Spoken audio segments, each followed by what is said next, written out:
ओम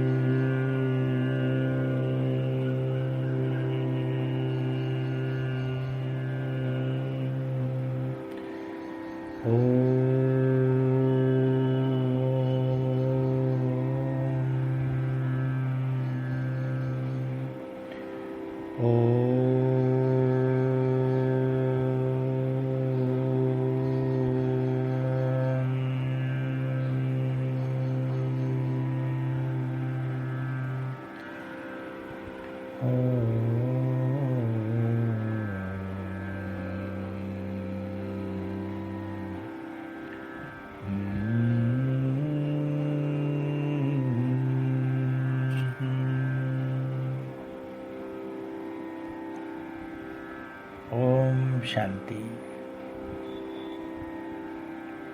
आज 10 जुलाई 2022 अव्यक्त बाप-दादा की रिवाइज कोर्स की मुरली का सार हम सुनते हैं। सफल तपस्वी अर्थात प्यूरिटी की पर्सनैलिटी और रॉयल्टी वाले। सफल तपस्वी अर्थात प्योरिटी की पर्सनैलिटी और रॉयल्टी वाले बच्चे। मुख्य पॉइंट सुनते हैं हम सभी।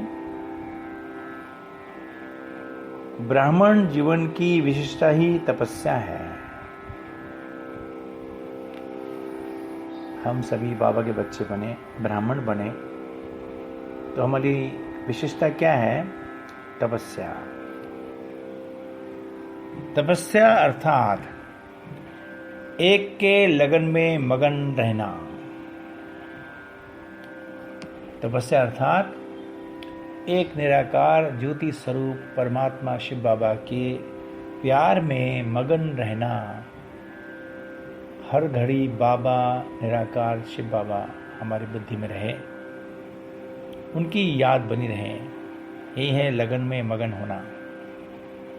सफल तपस्वी बहुत थोड़े हैं, पुरुषार्थी तपस्वी बहुत हैं।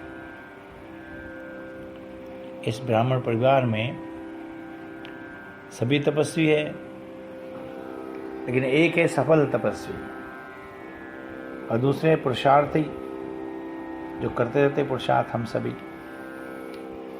सफल तपस्वी की निशानी उनके सूरत और सीरत से प्योरिटी की पर्सनैलिटी और प्योरिटी की रॉयल्टी सदा स्पष्ट अनुभव होंगी। जो बच्चे सफल तपस्वी हैं आत्माएं, उनके चेहरे से, उनकी सीरत से पवित्रता और पर्सनैलिटी और प्योरिटी की रॉयल्टी सदा स्पष्ट होंगी, अनुभव होंगी।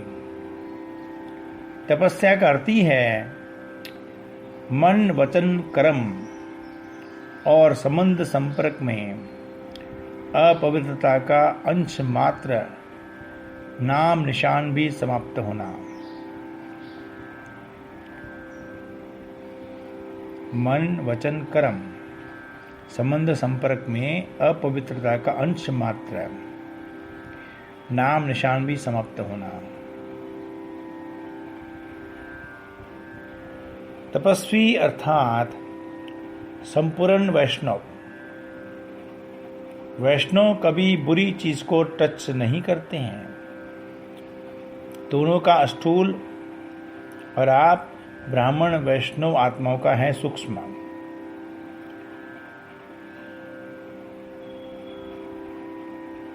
आप ब्राह्मण वैष्णव आत्मा का सूक्ष्म है।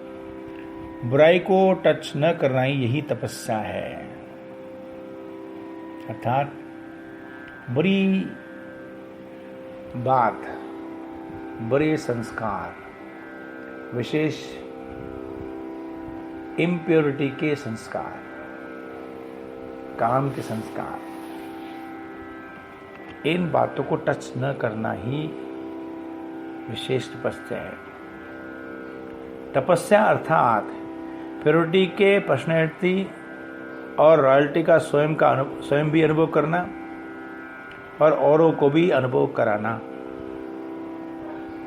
तपस्या अर्थात प्योरिटी के पर्सनैलिटी और रॉयल्टी का स्वयं भी अनुभव करना और दूसरों को भी कराना। सफल तपस्वी का अर्थ ही है विशेष महान आत्मा बनना। तपस्वी अर्थात बातों को सुनते हुए न सुने। बहुत बातें आएंगी, बहुत बातें आती है, लेकिन बातों को सुनते हुए न सुनना, यही तपस्या है। मेहनत क्या है? तपस्या माने क्या? मेहनत। क्या मेहनत है? फालतू बातें करने में बहुत आते हैं, व्यर्थ में ले जाने में बहुत हैं, लेकिन उसमें समझते हुए भी न जाना, यही तपस्या है। देखते हुए भी न देखे, ऐसा अभ्यास किया है, ऐसी तपस्या की है।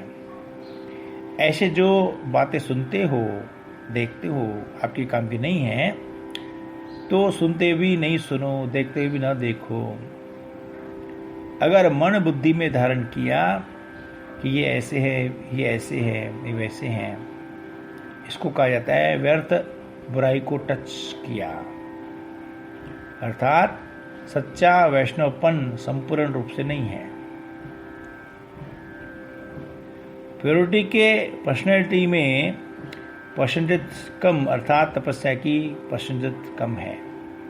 अगर प्योरिटी परसेंट में है तो तपस्या भी वैसे ही है। आप जब आपको भी अव्यक्त ही बनना है तो अव्यक्त को ही अव्यक्त रहने दो ना।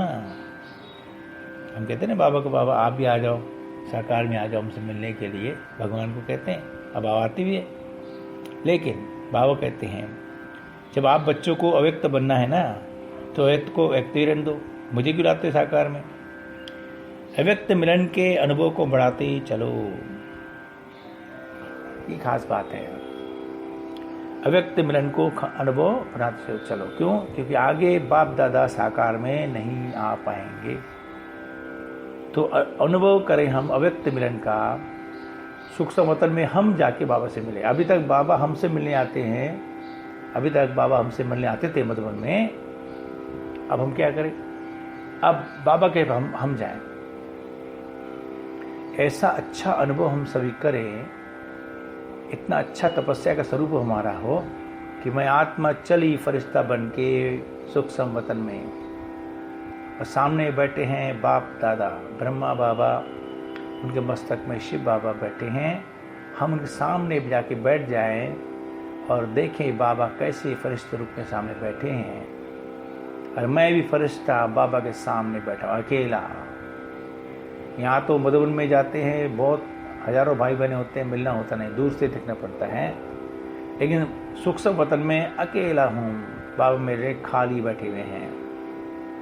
भगवान बाप दादा मेरे से मिलने के लिए खाली बैठे हुए हैं, अकेले, और बड़े प्यार से मुझे अपने पास बुला रहे हैं कि आओ बच्चे, जितना मिलना है मिल लो। यहाँ तो कई बार बहुत मिन्नतें करनी पड़ती है, हमें बाबा से मिलने दो, हमें स्थिति पर जाने दो, काश हम भी बाबा से दृष्टि रहते। अब मधुबन में हम जाते हैं तो ये बातें आती है, लेकिन अब क्या करना है? सूक्ष्म वतन में जाना है। बाबा बाबा वहाँ पर बाबा अकेले बैठे हुए हैं। तो बाबा ने समझाया है कि बच्चे अव्यक्त मिलन के अनुभव को बढ़ाते चलो। अव्यक्त भी ड्रामानुसार व्यक्त में आने के कारण बंधे हुए हैं।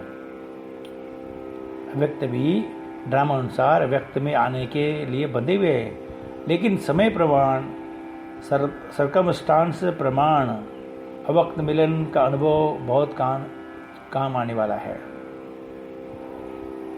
इसलिए इस अनुभव को इतना स्पष्ट और सहज करते जाओ।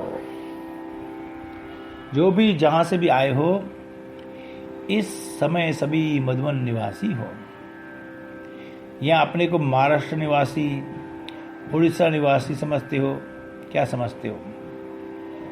ओरिजिनल आप सभी कहाँ के हो? मधुबन निवासी हो। तो यह सेवा अर्थ भिन्न भिन्न स्थान पर पहुँचे हो, गए हो। ब्राह्मण अर्थात मधुबन निवासी, चेंज होने में तैयार हो ना? टीचर्स सभी तैयार हो, किसी को भी कहाँ भी चेंज करे, तैयार हैं? तपस्या अर्थात तेरा और तपस्या भंग होना माना मेरा।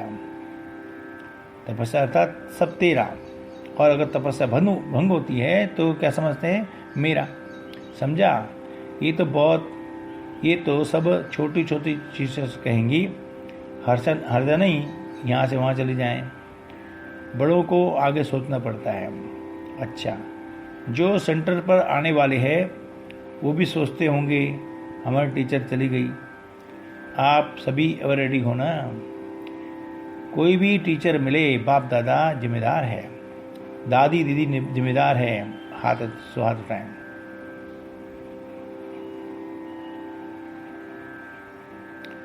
अंतिम पेपर का क्वेश्चन ही यह है, कौन सा? नष्टो मुहा स्मृति स्वरूप। तो अंतिम पेपर के लिए सभी को तैयार होना ही है।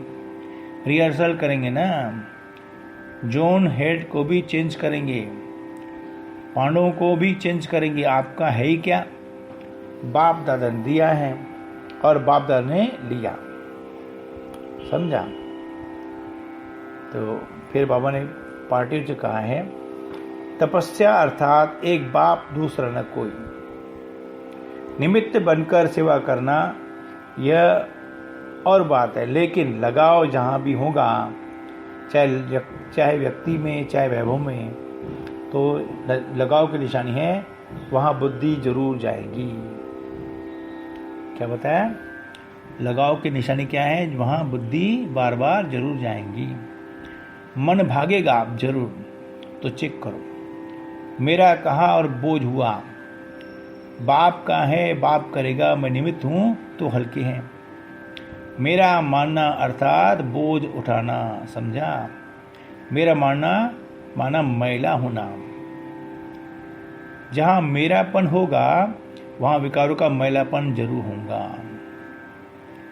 कितना भी माया अनेक प्रकार के खेल दिखाए, आप देखने वाले मनोरंजन समझकर देखो। देखते देखते हार नहीं जाओ, साक्षी होकर के, न्यारे होकर के देखते चलो। सभी तपस्या में आगे बढ़ने वाले हैं। वरदान है, सदा उत्साह में रह, सदा उत्साह में रह। निराशावादी को आशावादी बनाने वाले सच्चे सेवाधरी भव। स्लोगन क्या है? बीती को बीती कर दो और बीती बातों से शिक्षा लेकर आगे के लिए सावधान रहो। अच्छा, ओम शांति।